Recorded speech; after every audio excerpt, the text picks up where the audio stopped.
Hello guys and welcome back to my channel. So in this video I will tell you that how to flip image in Google Docs.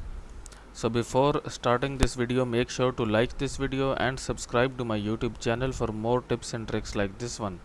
So first of all, you will open up Docs here.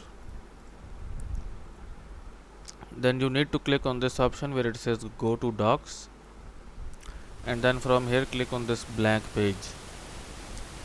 And to basically insert a flipped image, you will go into this insert option, then go to drawing and then click on new, and from here just first upload your image that you want to flip. So I will upload it from my PC.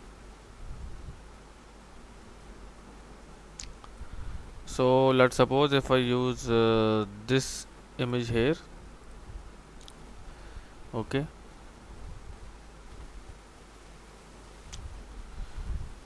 if I just make it big like this one.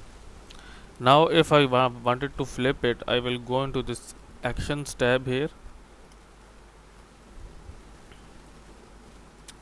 and here you can see rotate, and here you can see flip vertically and horizontally.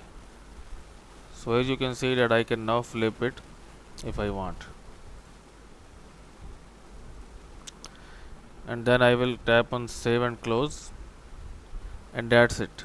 So that's it for this video guys. If you find it useful, kindly like this video and subscribe to my channel, and I will meet you in the next video.